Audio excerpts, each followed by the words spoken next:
Hello everyone, welcome to G Centric. और पिछले lecture तक हम लोग क्या कर चुके हैं, बेसिक सॉल्विंग टेक्निक जो कि यूनिट 2 चल रही है उसमें केवीएल केसीएल के ऊपर न्यूमेरिकल प्रॉब्लम सॉल्व कर चुके हैं। इस यूनिट में या इस लेक्चर में हम ये बोलेंगे कि यहाँ पर आगे की चीजें पढ़ेंगे, आगे की जो टॉपिक्स है equivalent circuit with respect to sources, equivalent RLC circuit, ये सब चीज हम लोग पढ़ने वाले हैं।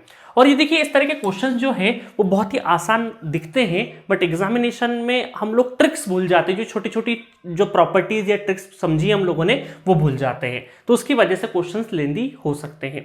अब यहाँ पर ये क्वेश्चन बहुत ही मजेदार है, कुछ चीजें यहाँ पे समझाने वाली इस तरह का क्वेश्चन मैंने लिया है। आप लोग में से बहुत सारे लोग इसको देखते से ही कर देंगे, बट यहाँ पे कुछ चीजें इंपॉर्टेंट है। अब देखिए, मैंने आपको equivalent circuit with respect to sources में पढ़ा रखा है कि जब भी कभी वोल्टेज प्लस माइनस V1 और प्लस माइनस V2 इस तरीके से कनेक्ट होगा तो हम क्या बोल सकते हैं, इसको एक ही वोल्टेज सोर्स देके V1 प्लस V2 बोल सकते हैं। ठीक है। और कई बार अगर पोलरिटी सपोज करिए प्लस माइनस की जगह माइनस प्लस रहेगी तो हम क्या करेंगे, जो बड़ा रहेगा उसका साइन फॉलो होगा। लेटेस्ट सपोज V1 बड़ा है तो जो बड़ा रहेगा उसका साइन फॉलो होगा और V1 माइनस V2 हो जाएगा। सिमिलरली कुछ प्रॉपर्टी हम लोगों ने करंट सोर्स में भी पढ़ी है। ठीक है। करंट सोर्स की अगर प्रॉपर्टी की बात करें तो ये हमारा I1 है कुछ इस तरीके से और ये I2 है। ठीक है। ये प्रॉपर्टीज बहुत काम की क्योंकि क्वेश्चन सॉल्व करते टाइम पे प्रॉपर्टी काम आ जाती है। डायरेक्शन दोनों का एरो ऊपर की साइड है तो I1 प्लस I2। ठीक है। और अगर अपोजिट एरो है तो जो भी बड़ा रहेगा माइनस छोटा वाला I1 माइनस I2, जो भी बड़ा रहेगा उसके हिसाब से चीजें चलेगी। तो ये कुछ प्रॉपर्टीज सोर्सेस की होती है जो कि इंपॉर्टेंट होती है, उसके ऊपर ये क्वेश्चन है। अब देखिए, यहां पर I1 I2 और ये वोल्टेज V फाइंड आउट करना है हमें, और इन दोनों का पोलरिटी देखिए, प्लस से क्या कनेक्ट है, प्लस। तो जब प्लस से या माइनस से माइनस डायरेक्टली कनेक्टेड होते हैं, इसका मतलब ये सब्ट्रैक्टिव पोलरिटी है और दोनों की वैल्यू क्या है, 8 वोल्ट है। 8 माइनस 8 0। और वोल्टेज 0 होता है तो क्या होता है, शॉर्ट सर्किट या ओपन सर्किट, है ना, पहले लेक्चर में पढ़ाया शॉर्ट सर्किट। तो इसका मतलब है कि मैं यहां से इन चीजों को हटा देता हूं। ये सर्किट एक बार और अगर मैं ड्रॉ करूं, है ना, मैं कॉपी कर देता हूं, हमारे पास फैसिलिटी है पूरी की पूरी, इस क्वेश्चन को नहीं डिस्टर्ब करूंगा। एक कॉपी फिर से कर देता हूं मैं। ठीक है, ये कॉपी कर दिया मैंने, और यहां पर ये दोनों क्या है, हमारे शॉर्ट सर्किट हो जाएंगे प्रॉपर्टी के हिसाब से। प्रॉपर्टी के हिसाब से क्या हो जाएंगे, शॉर्ट सर्किट हो जाएंगे। तो ये हो गए शॉर्ट सर्किट। ठीक है, शॉर्ट सर्किट। अब आप बोलोगे सर शॉर्ट सर्किट हो गया तो सब कुछ तहस नहस हो गया, ऐसा नहीं होता है। ठीक है, चलिए अब देखिए, आपके सामने शॉर्ट सर्किट है और ये है ग्राउंड टर्मिनल। एक पूरे नेटवर्क में एक ग्राउंड टर्मिनल होता है जिसको हम क्या बोलते हैं, 0 वोल्ट। ये 0 वोल्ट है तो ये भी 0 वोल्ट है, ये भी 0 वोल्ट है और ये भी 0 वोल्ट है और ये 0 वोल्ट है। याद है आपको, जब मैंने ओम्स लॉ पढ़ाया था नेटवर्क में, तब आपको दो चीजें बताई थी मैंने कि देखिए, आपके सामने अगर इस तरीके से कोई वैल्यू गिवन है, एक रेजिस्टेंस है 2 ओम का और प्लस 5 वोल्ट और प्लस 5 वोल्ट अगर इस तरीके से गिवन है तो बताइए I1 कितना होगा। और इस तरीके से एक और एग्जांपल लेता हूं, प्लस 5 वोल्ट और प्लस 5 वोल्ट, और यहां पे बताइए I2 क्या होगा। ठीक है, तो बहुत सारे लोगों ने डिफरेंट आंसर दिए थे, है ना, इस तरह का डिस्कशन याद होगा यो। तो जब भी देखिए क्या होता है, एक प्रॉपर्टी होती है कि जब भी दोनों पोटेंशियल बराबर हो और बीच में फंडामेंटल एलिमेंट भी हो, तब हम क्या बोलेंगे, करंट 0 एम्पेयर बोलेंगे। बट जब भी दोनों तरफ पोटेंशियल बराबर है, दोनों तरफ वोल्टेज बराबर है और बीच में कोई भी फंडामेंटल एलिमेंट नहीं है, उस टाइम पर करंट 0 नहीं होगा, नॉट इक्वल टू 0। क्यों? क्योंकि जो करंट 0 हो रहा है ये किसको देखते हुए हो रहा है, I1 equal to V divided by R, मतलब पोटेंशियल डिफरेंस, मतलब 5 माइनस 5 डिवाइडेड बाई 2 ओम। तो 0 डिवाइडेड बाई 2, 0 डिवाइडेड बाई 2 तो कितना हो गया, 0 हो गया। बट यहां पे ओम्स लॉ फॉलो नहीं होगा क्योंकि ये क्या है, शॉर्ट सर्किट क्या होता है, नॉन लीनियर एलिमेंट होता है। क्या होता है, शॉर्ट सर्किट ब्रांच है वो नॉन लीनियर कैरेक्टरिस्टिक्स है, इस वजह से ओम्स लॉ अलाउ नहीं होता है। इस वजह से हम ये बोलेंगे कि यहां पर शॉर्ट सर्किट ब्रांच में करंट फ्लो होता है, कोई भी वैल्यू का हो सकता है वो, बट 0 नहीं रहेगा, इतनी गारंटी है। और यहां पर जब भी दो पोटेंशियल बराबर और फंडामेंटल एलिमेंट लगा, इसमें गारंटीड करंट 0 होगा।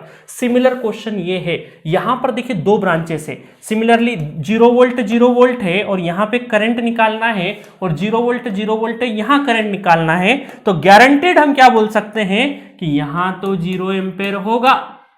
यहां तो क्या होगा 0 एम्पेयर होगा। तो अब क्वेश्चन बहुत आसान हो गया, इधर से 2 एम्पेयर आ रहा है, इधर से 2 एम्पेयर आ रहा है, इधर 0 एम्पेयर जा रहा है, तो केसीएल अगर इस पॉइंट पे लगा देंगे तो केसीएल कितना हो जाएगा, इनकमिंग इक्वल टू आउटगोइंग। तो I1 कितना हो जाएगा -2 एम्पेयर। तो इसमें करंट क्या फ्लो करेगा, इसमें करंट फ्लो करेगा -2 एम्पेयर का। इसका मतलब है कि अगर मैं डायरेक्शन सही कर दूं तो इस तरीके से 2 एम्पेयर होगा, बट हमें क्या पूछा है, ये डायरेक्शन पहले से क्वेश्चन में गिवन है, हमें नहीं बदलना है अपने मन से। तो इसको I1 जो डायरेक्शन गिवन है उसके हिसाब से, उसके नोटेशन के हिसाब से हमें आंसर क्या लगाना है, -2 एम्पेयर लगाना है।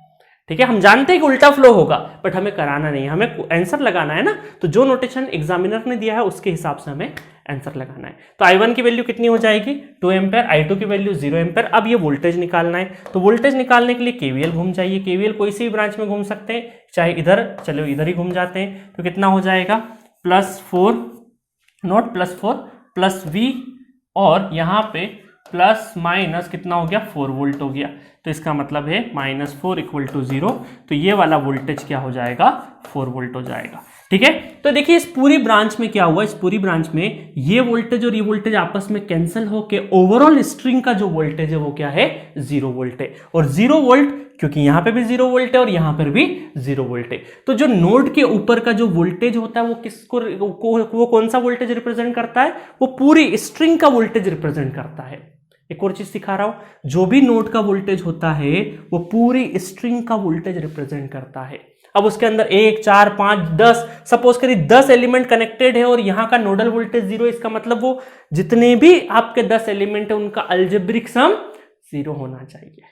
ठीक है, तो 2-3 बहुत इंपॉर्टेंट चीजें सीखी, सिर्फ क्वेश्चन करना हमारा मकसद नहीं था, यहाँ पे कुछ कॉन्सेप्ट हमने सीखा, ये वाला कॉन्सेप्ट प्रॉपर्टीज वगैरह ये भी सीखी हम लोगों ने। ठीक है, तो ये बहुत काम की है। चलिए नेक्स्ट क्वेश्चन की तरफ बढ़ते हैं। Question number 12। तो अब पढ़ेंगे हम लोग इक्विवेलेंट सर्किट, इक्विवेलेंट रेजिस्टेंस निकालना, जो कि आपने 12th क्लास 11th क्लास सब जगह जानते हैं, बट एग्जाम में जब क्वेश्चन आता है तो फिर कंफ्यूज हो जाते हैं। ठीक है, तो ये बहुत ही प्यारा क्वेश्चन है, इसको करना है।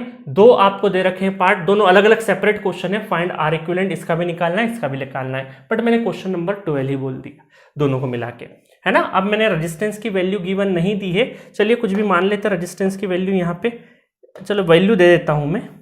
तो चलिए मैंने वैल्यू लिख दी है ना, वैल्यू के साथ में करेंगे तो ज्यादा अच्छे से समझ में आएगा।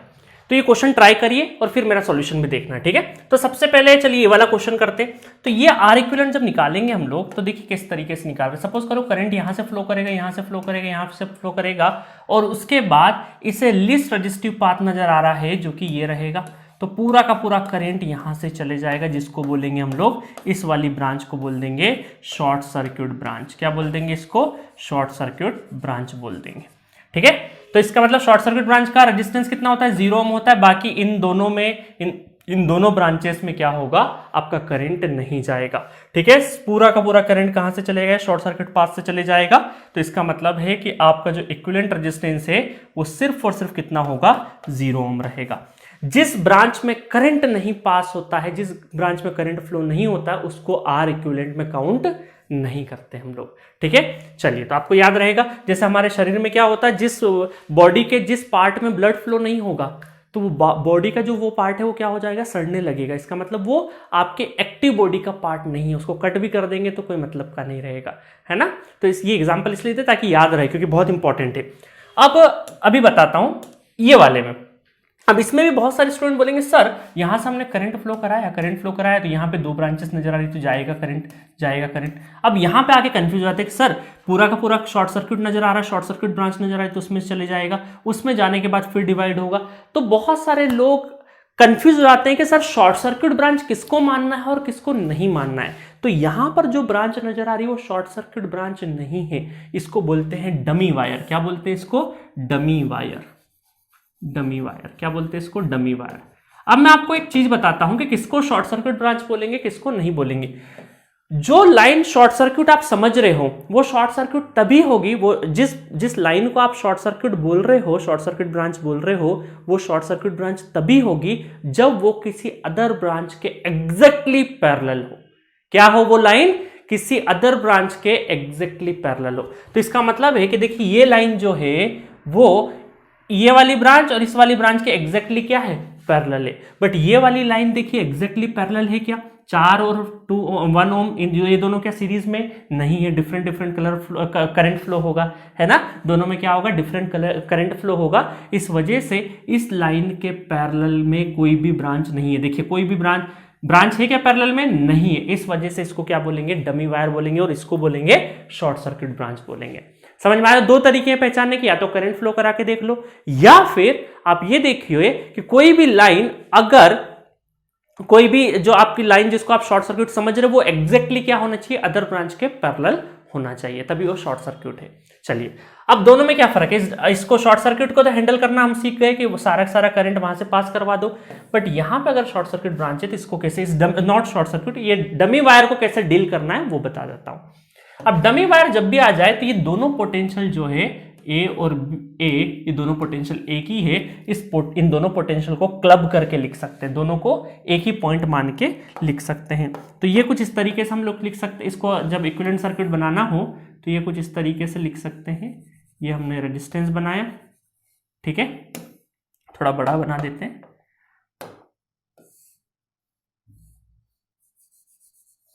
ठीक है, ये हम लोगों ने बना दिया, और ये क्लब किया हम लोगों ने, क्लब करके ऐसे लिखना है,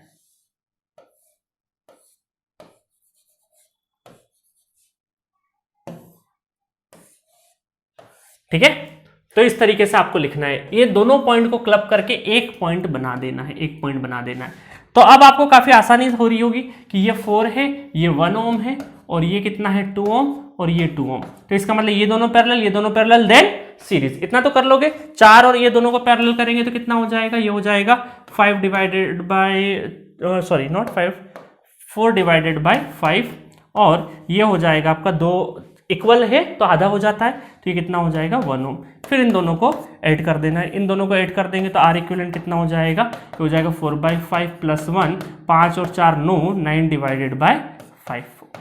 तो ये रहा आपका इक्विवेलेंट रेजिस्टेंस। मजा आया? तो आपने इस क्वेश्चन से क्या सीखा कि डमी वायर और शॉर्ट सर्किट ब्रांच को कैसे पहचानना है, ठीक है। नेक्स्ट क्वेश्चन की तरफ बढ़ते हैं।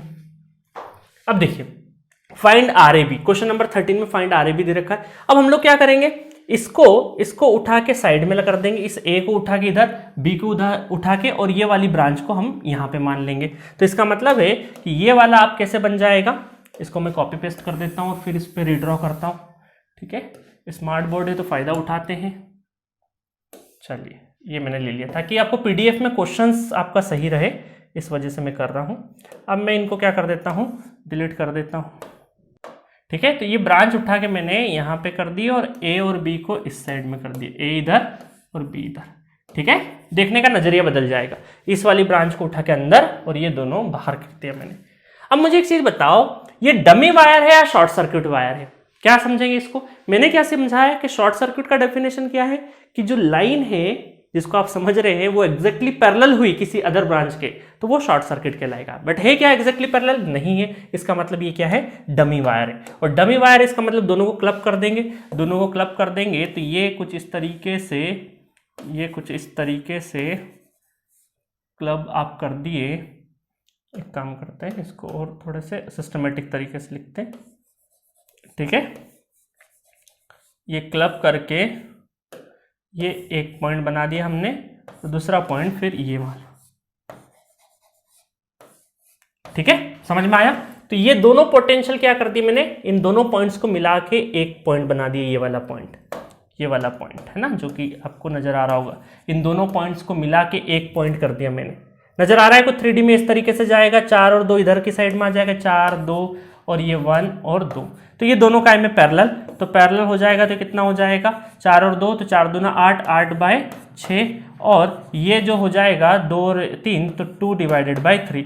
इन दोनों को जब सॉल्व कर लेंगे तो आंसर आ जाएगा आपका RAB हो जाएगा 2 ओम इज द आंसर, ठीक है। तो मजा आया। तो आपने सीखा कि R इक्विवेलेंट सॉल्व करते टाइम पे डमी वायर और शॉर्ट सर्किट में कैसे डिफरेंशिएट करना है। अब आपको लग रहा हो सर ये छोटे छोटे प्रॉब्लम्स गेट में आते हैं क्या, बिल्कुल आते हैं। हम लोग बहुत ज़्यादा हाई लेवल सीखते गए और पता चले बेसिक्स हमारे कहीं ना कहीं दिक्कत देगा और एग्जाम में आर इक्विवेलेंट का क्वेश्चन भी कई लोग 500 क्वेश्चन नेटवर्क के ऊपर लगा देते हैं और प्रेशर सिचुएशन में आर इक्विवेलेंट का क्वेश्चन गलत करके आ जाते हैं। लिटरली गेट में पूछे जाते हैं आर इक्विवेलेंट के ऊपर क्वेश्चंस, ठीक है। अब आप बोलेंगे सर एल इक्विवेलेंट या फिर सी इक्विवेलेंट इनके ऊपर भी क्वेश्चंस आते हैं। जी हाँ, बिल्कुल आते हैं, बट ज्यादातर क्वेश्चंस आपको आर इक्विवेलेंट के ऊपर मिलेंगे। और जिस तरीके से हम सीरीज और पैरेलल का कॉम्बिनेशन जो रेजिस्टेंस के लिए फॉलो करते हैं, वैसा के वैसा इंडक्टेंस और वैसा के वैसा इंपीडेंस के लिए कैपेसिटेंस में उल्टा चलता है। कैपेसिटेंस में क्या करते हैं, जैसे रेजिस्टेंस में हम सीरीज में डायरेक्टली ऐड कर देते हैं, तो कैपेसिटेंस में पैरेलल में डायरेक्टली ऐड कर देते हैं। तो इतना सा अंतर होता है। चलिए नेक्स्ट क्वेश्चन की तरफ बढ़ते हैं। फाइंड CAB, फाइंड CAB है ना। तो इसका मतलब ये कैपेसिटेंस है जिसकी वैल्यू क्या दे रखी 0.1 माइक्रोफेराड। तो प्लीज ध्यान से, कई बार कैपेसिटेंस का सिंबल यूज करके इंपीडेंस की वैल्यू गिवन होती है, तो आपको देखना जे के फॉर्मेट में तो नहीं है, नहीं है, बिल्कुल कैपेसिटेंस के फॉर्मेट में है, क्योंकि जे के फॉर्मेट में हुआ इसका मतलब वो क्या है, इंपीडेंस रहेगा। कैपेसिटेंस का सिंबल है और जे के फॉर्मेट में, इसका मतलब वो क्या रहता है आपका, वो क्या कहलाता है, इंपीडेंस कहलाता है। और इंपीडेंस जैसे ही होगा तो इसका मतलब सीरीज पैरेलल रेजिस्टेंस जैसे फॉलो करेंगे, बट अभी क्या है, कैपेसिटेंस है। तो कैपेसिटेंस में क्या होगा, आपका कैपेसिटेंस जैसा फॉलो होगा। चलिए, तो यहां पर देखिए 1 2 3 4 5। तो आपको मैं एक ट्रिक बताता हूं। जब भी किसी सर्किट में 5 एलिमेंट अवेलेबल है ना, 5 एलिमेंट अवेलेबल है, चाहे वो कैपेसिटेंस हो चाहे वो रेजिस्टेंस हो, तो 99% चांसेस होते हैं कि व्हीटस्टोन ब्रिज लगेगा ही लगेगा, है ना। तो ये गोल्डन रूल याद रखना क्योंकि क्वेश्चंस आते हैं। तो इसका मतलब है कि यहां पर भी 5 है, तो हम लोग एक बार चेक करेंगे और व्हीटस्टोन को चेक करने के लिए इसको थोड़ा सा रीअरेंज करना पड़ेगा। रीअरेंज का मतलब है कि ये ए पॉइंट है तो ये भी ए पॉइंट ही रहेगा, ठीक है, और ये बी पॉइंट है तो ये बी पॉइंट रहेगा, और सी और ये है डी। जब भी आपको थोड़ा सा नेटवर्क कॉम्प्लेक्स नजर आए तो उसको रीअरेंज करने की कोशिश करें, ठीक है। तो ये रूल होता है। अच्छा, अब इसको रीअरेंज करेंगे तो हम लोग व्हीटस्टोन ब्रिज अगर सेटिस्फाई कराने की कोशिश कर रहे हैं तो व्हीटस्टोन ब्रिज ए बी और सी और डी, कुछ इस तरह का ब्रिज टाइप में ही हम लोग कनेक्ट करेंगे तो ज्यादा अच्छा रहेगा। अब देखिए यहां पर ए और बी, ए और सी के बीच में, ए और सी के बीच में क्या है, ए और सी के बीच में 0.1 कैपेसिटेंस, सभी एक ही वैल्यू है तो मैं सी ले लेता हूं अभी, है ना। और सी और बी के बीच में एक कैपेसिटेंस, ठीक है, और बी और डी के बीच में, बी और डी के बीच में एक कैपेसिटेंस है, रीअरेंज करना सीख गए हम लोग। और ए और डी के बीच में एक कैपेसिटेंस है, ठीक है, और एक कैपेसिटेंस आपका डी और सी के बीच में है क्या, डी और सी के बीच में एक कैपेसिटेंस है, बिल्कुल जी हाँ कैपेसिटेंस है, और ए और बी के बीच में हमें पूछा है। समझ में आया। तो अब आप देखिए यहाँ पे व्हीटस्टोन ब्रिज में क्या होता है कि अपोजिट साइड, ये भी सी ये भी सी ये भी सी, अपोजिट साइड की जो ब्रांचेस के पैरामीटर उनको मल्टीप्लाई करिए, ठीक है। तो इसके अपोजिट ये सी इंटू सी और सी इंटू सी, तो अगर वो सेम है तो इसका मतलब है व्हीटस्टोन ब्रिज फॉलो होगा। और व्हीटस्टोन ब्रिज का मतलब है कि जो उसकी ब्रांच शंट ब्रांच है वहां जीरो डिफ्लेक्शन शो होता है। गैल्वेनोमीटर होता है तो उसमें करंट का जो डिफ्लेक्शन है वो जीरो होता है, नल डिफ्लेक्शन बोलते हैं, 0 एम्पेयर, मतलब 0 एम्पेयर। इसका मतलब उसको काउंट करना ही नहीं है इक्विवेलेंट में, और उसको हटा देते हैं। उसको हटा देंगे तो ये पूरा का पूरा 0 हो जाएगा, और 0 हो जाएगा, इसको पूरे को हटा देते हैं और हटा देंगे, तो उसके बाद आपका जो इक्विवेलेंट सर्किट बनेगा वो कुछ इस तरीके से बनेगा। सी और सी दोनों कायम हो जाएंगे, सीरीज में हो जाएंगे। तो 2C मत कर देना, कैपेसिटेंस में उल्टा चलता है। कैपेसिटेंस में ये हो जाएगा C/2, C/2 है ना ये दोनों, क्योंकि ये 0 एम्पेयर, इसको हटा देंगे, है ना। अभी मैं हटा नहीं रहा हूं ताकि पीडीएफ में नहीं तो हटा हुआ नजर आएगा। तो C+C नहीं करना है, C/2 है ना, जो रेजिस्टेंस में सीरीज में चलता है कैपेसिटेंस में उल्टा चलता है। अब क्रैश कोर्स में इतनी चीजें तो आपको पता होनी चाहिए। ये भी हो गया C/2। और पैरेलल में क्या हो जाएगा, पैरेलल में क्या हो जाएगा, अगर ये बराबर है बराबर तो डायरेक्टली ऐड होंगे, तो C/2 ऐड हो जाएंगे तो A और B, CAB जो होगा, CAB वो कहलाएगा C मतलब हमारे इसके हिसाब से 0.1 माइक्रोफेराड। तो इज द आंसर। तो CAB कितना हो गया, 0.1 माइक्रोफेराड हो गया, ठीक है। नेक्स्ट क्वेश्चन देखते हैं। अब ये सेम क्वेश्चन में से मैंने 2 कैपेसिटर हटा दिए, तो अब आपको लगेगा कि अब तो सर व्हीटस्टोन ब्रिज तो है नहीं, 5 थे, तो फिर भी इसको रीअरेंज करने की कोशिश करिए, क्योंकि डायरेक्टली करेंगे तो बहुत ज्यादा टफ हो जाता है। तो A है और ये पॉइंट भी क्या कहलाएगा, A पॉइंट कहलाएगा, क्योंकि शॉर्ट सर्किट है। नॉट शॉर्ट सर्किट नहीं बोलूंगा, मतलब बोलने में शॉर्ट सर्किट, बट कई बार वो डमी वायर भी हो सकता है, ठीक है। और मतलब सेम पोटेंशियल वाले पॉइंट्स ऐसा बोल सकते हैं ना। तो A पॉइंट, तो ये A पॉइंट, ये B और ये पॉइंट भी आपका बी पॉइंट, क्योंकि बीच में कोई भी एलिमेंट नहीं है। मतलब दो ही पॉइंट है ए और बी, तो ए और बी के अंदर ही पूरा का पूरा समा जाएगा ये। तो ए और B, A B, B A B, तो सभी तीनों के तीनों कैपेसिटर जो है वो ए और बी के बीच में ही लाई कर रहे हैं। इसका मतलब वो क्या है, तीनों आप एक दूसरे के पैरेलल में, सेम वैल्यू है, सी सी सी सी सेम वैल्यू है, तो कितना हो जाएगा, सी ए बी हो जाएगा सी बाय 3।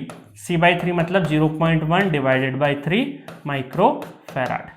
ठीक है, तो बहुत ही आसान तरीका होता है रीअरेंज करना। तो जब भी कॉम्प्लेक्स सर्किट नजर आए तो उसको रीअरेंज करिए, जब भी 5 पैरामीटर 5 एलिमेंट नजर आए तो डायरेक्टली आप कोशिश करिए व्हीटस्टोन ब्रिज को कन्वर्ट करने की, क्योंकि 99% चांसेस होंगे व्हीटस्टोन ब्रिज लगेगा ही लगेगा। और व्हीटस्टोन ब्रिज नहीं लगेगा तो फिर क्या लगेगा, स्टार डेल्टा ट्रांसफॉर्मेशन। समझ में आया?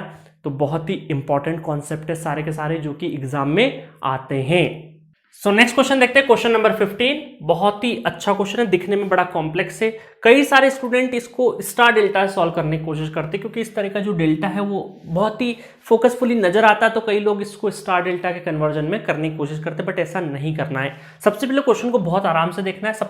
आपको सारे इंडक्टेंस दे रखे हैं, और इंडक्टेंस का सीरीज पैरेलल कॉम्बिनेशन रेजिस्टेंस जैसा ही होता है, ये बात आपको ध्यान रखना है। ए और बी मैं थोड़ा सा और जूम कर देता हूं अगर नहीं आ रहा हो नजर, तो इन दो पॉइंट्स के बीच में आपको क्या निकालना है, इक्विवेलेंट इंडक्टेंस निकालना है। अब देखिए ये जो टर्मिनल है पूरा पूरा कॉम्प्लेक्स नजर आ रहा है सर्किट, तो थोड़ा सा सिंप्लीफाई कर लेते हैं, इसको रीअरेंज कर लेते हैं। Let us rearrange. तो यहां पर इस टर्मिनल को ए और बी गिवन, इसको सी मान लेता हूं मैं, और इसको सी माना है तो ये भी सी रहेगा, ये भी सी रहेगा, और ये भी सी रहेगा। ठीक है, मतलब ये टर्मिनल भी सी हो गया।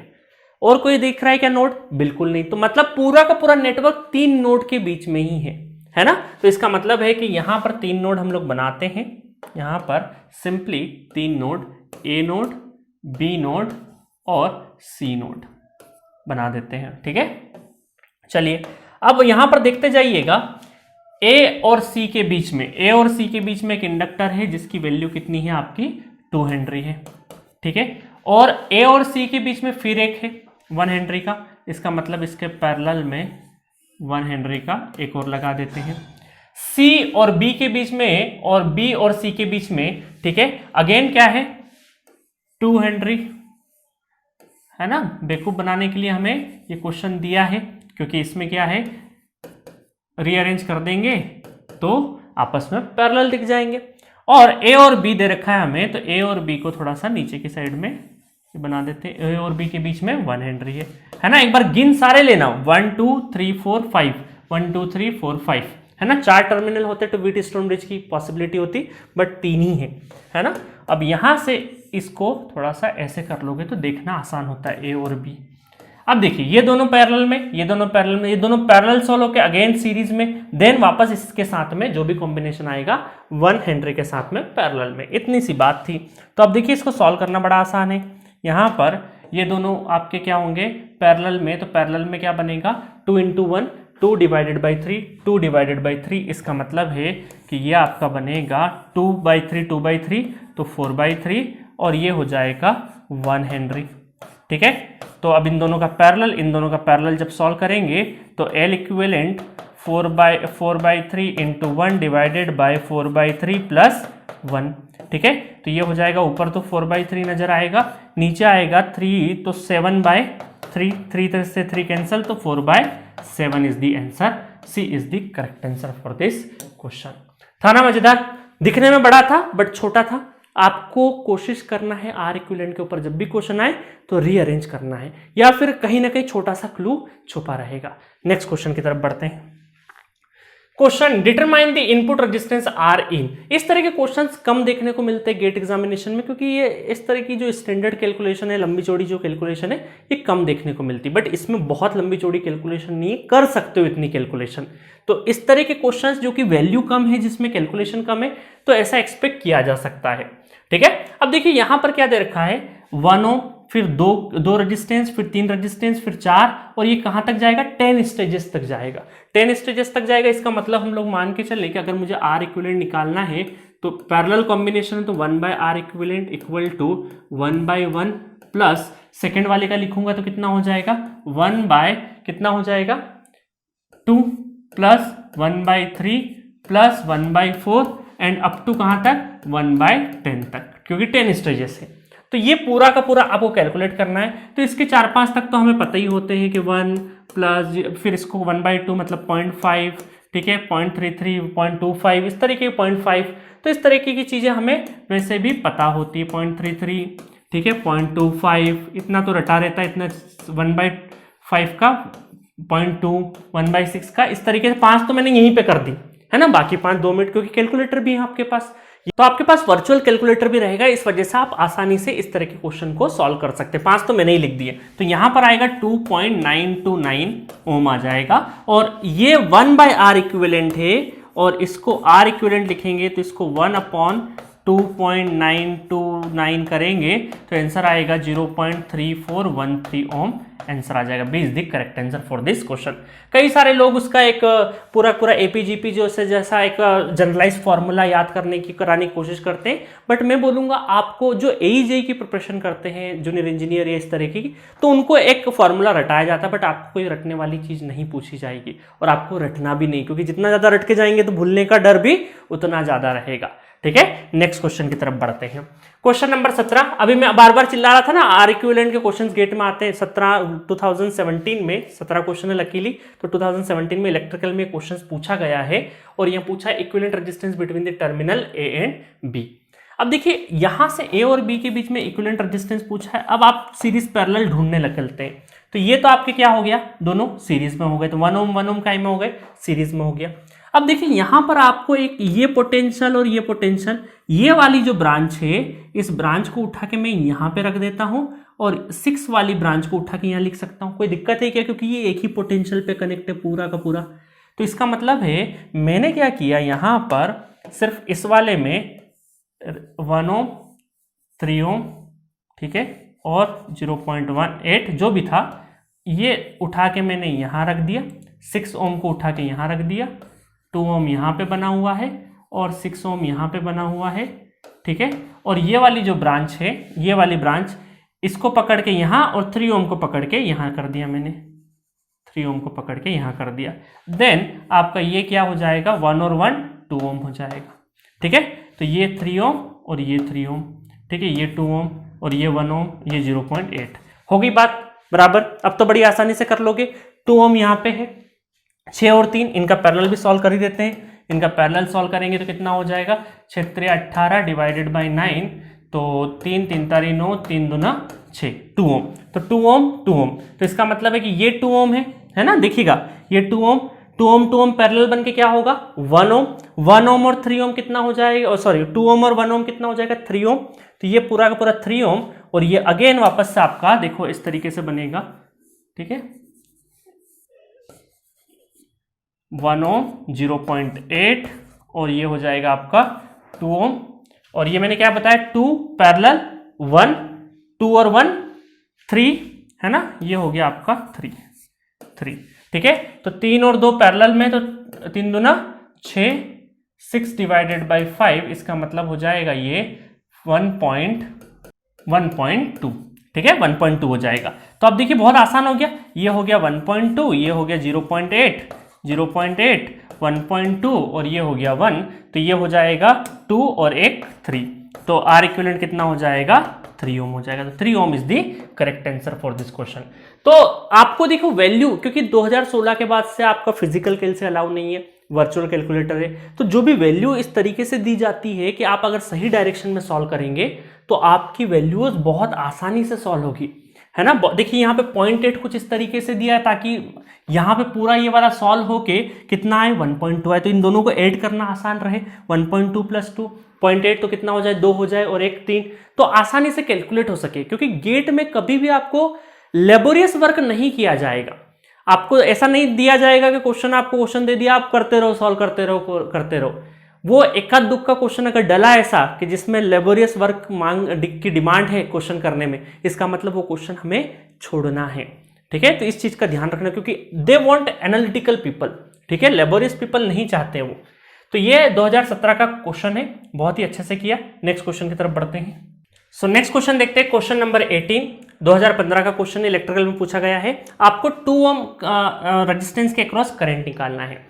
तो ये क्वेश्चन मैं नहीं करवाऊंगा क्योंकि आप खुद समझदार हैं। देखिए रेजिस्टेंस गिनिए 1 2 3 4 5, जब भी 5 रेजिस्टेंस व्हीटस्टोन ब्रिज की पॉसिबिलिटी है। इसका मतलब इस पॉइंट को मैं ए मानता हूं, इसको बी मानता हूं, इसको मैं सी पॉइंट मान लेता हूं और इसको डी मान लेता हूं। अब रीअरेंज कर लीजिए, है ना, जिस तरीके से सिखाया है। व्हीटस्टोन ब्रिज लगेगा और ये करंट आपका कहाँ रहेगा, सी ए और बी। देखिए ये ए है, ये बी है, ये सी है और ये डी है, ठीक है। और आपसे पूछा है ये करंट, तो पहले तो हम लोग ए और बी के बीच में जो बैटरी है वो कुछ इस तरीके से प्लस माइनस लगा देते हैं, ठीक है, लगा दिया। और ए और सी के बीच में, ए और सी के बीच में 1, ठीक है।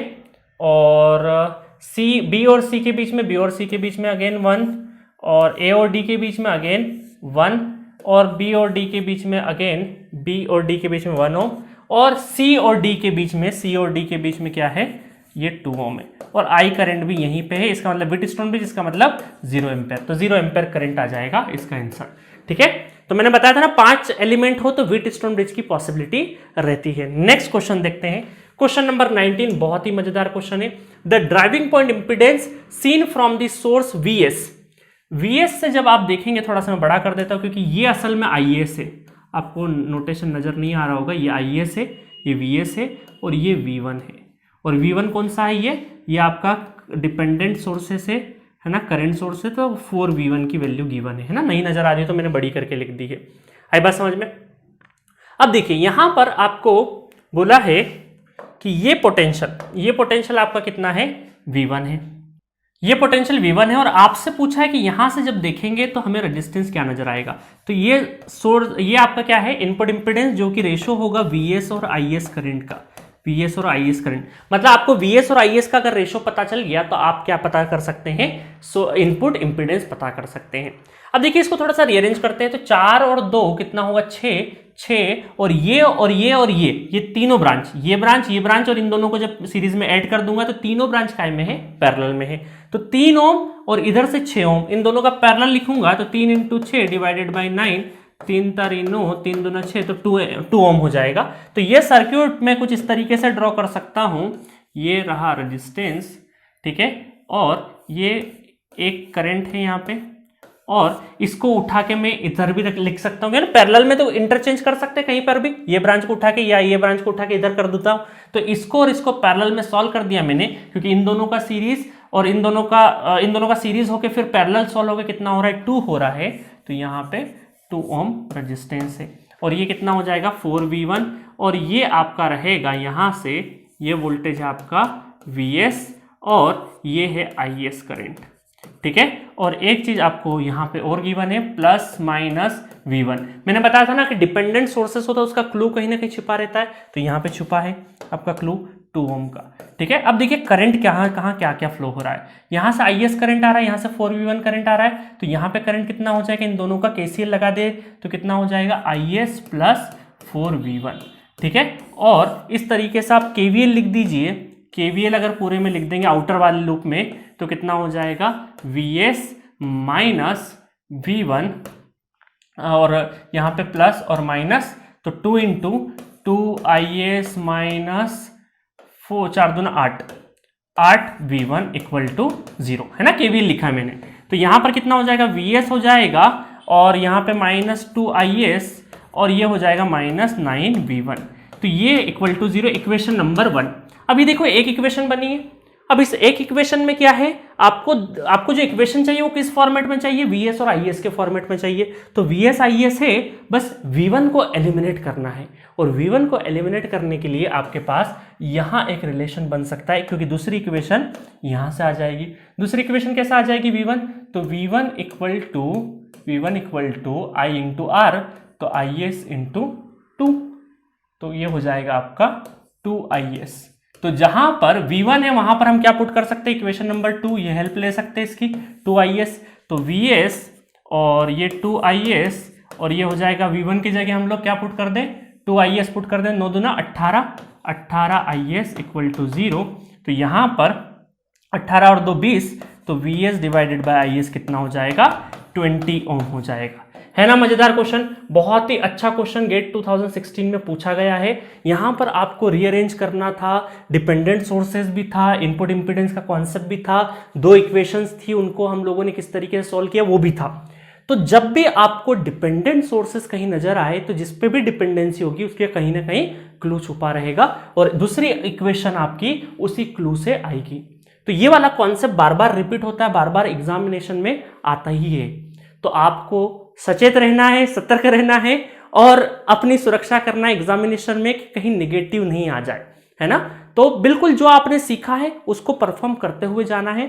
सारी चीजें जो छोटी छोटी चीजें जहां गलती होने के चांसेस है वो मैं आपको बताते जा रहा हूं और कुछ क्वेश्चन गेट के इसलिए ले रहा हूं, है ना, ताकि आपको मैं जो कॉन्सेप्ट सिखा रहा हूं उसका प्रूफ भी दे सकूं, हाँ ये वाली चीजें कहां किस तरीके से किस फॉर्मेट में आती है। तो मिलेंगे नेक्स्ट लेक्चर में और भी अदर क्वेश्चंस के साथ।